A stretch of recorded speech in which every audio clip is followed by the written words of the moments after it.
بسم اللہ الرحمن الرحیم۔ شروع کرتا ہوں اللہ تعالیٰ کے نام کے ساتھ جو بڑا مہربان نہایت رحم کرنے والا ہے۔ حضرت ابو ہریرہ رضی اللہ عنہ سے روایت ہے کہ رسول اللہ صلی اللہ علیہ وآلہ وسلم نے فرمایا، اگر کوئی شخص جھوٹ بولنا اور دغا بازی کرنا روزے رکھ کر بھی نہ چھوڑے تو اللہ تعالیٰ کو اس کی کوئی ضرورت نہیں کہ وہ اپنا کھانا پینا چھوڑ دے۔ حضرت ابو ہریرہ رضی اللہ عنہ سے روایت ہے کہ رسول اللہ صلی اللہ علیہ وآلہ وسلم نے فرمایا، اللہ پاک فرماتا ہے کہ انسان کا ہر نیک عمل خود اسی کے لیے ہے مگر روزہ کہ وہ خاص میرے لیے ہے اور میں ہی اس کا بدلہ دوں گا، اور روزہ گناہوں کی ایک ڈھال ہے۔ اگر کوئی روزے سے ہو تو اسے فحش گوئی نہ کرنی چاہیے اور نہ شور مچائے۔ اگر کوئی شخص اس کو گالی دے یا لڑنا چاہے تو اس کا جواب صرف یہ ہو کہ میں ایک روزہ دار آدمی ہوں، اس ذات کی قسم جس کے ہاتھ میں محمد صلی اللہ علیہ وآلہ وسلم کی جان ہے، روزہ دار کی منہ کی بو اللہ تعالیٰ کے نزدیک مشک کی خوشبو سے بھی زیادہ بہتر ہے۔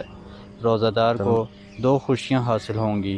ایک تو جب وہ افطار کرتا ہے تو خوش ہوتا ہے، اور دوسرے جب وہ اپنے رب سے ملاقات کرے گا تو اپنے روزے کا ثواب پا کر خوش ہوگا۔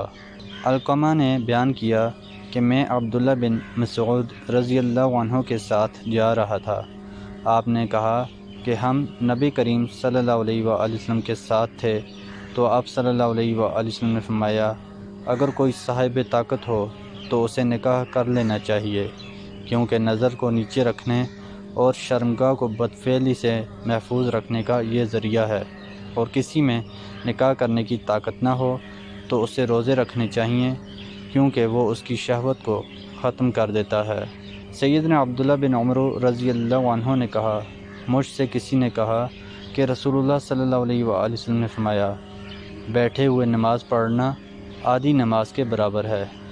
تو میں آپ صلی اللہ علیہ وآلہ وسلم کے پاس آیا اور آپ صلی اللہ علیہ وآلہ وسلم کو پایا کہ آپ صلی اللہ علیہ وآلہ وسلم بیٹھے پڑھ رہے ہیں، اور میں نے آپ صلی اللہ علیہ وآلہ وسلم کے سر پر ہاتھ رکھا۔ آپ صلی اللہ علیہ وآلہ وسلم نے فرمایا، کیا ہے اے عبداللہ؟ میں نے کہا کہ مجھے پہنچا ہے کہ آپ فرماتے ہیں اے اللہ کے رسول کہ بیٹھ کر نماز پڑھنا آدھی نماز کے برابر ہے، اور آپ صلی اللہ علیہ وآلہ وسلم بیٹھ کر نماز پڑھتے ہیں۔ آپ صلی اللہ علیہ وآلہ وسلم نے فرمایا، ہاں سچ ہے، مگر میں تم لوگوں کے برابر نہیں ہوں۔ ام المؤمنین زوجہ نبی صلی اللہ علیہ وآلہ وسلم سیدہ عائشہ رضی اللہ عنہا نے فرمایا کہ رسول اللہ صلی اللہ علیہ وآلہ وسلم عشاء کی نماز سے فجر تک 11 رکعت پڑھتے، سلام پھیرتے ہر 2 رکعت کے بعد، اور 1 رکعت وتر پڑھتے۔ پھر جب مؤذن فجر کی اذان دے چکتا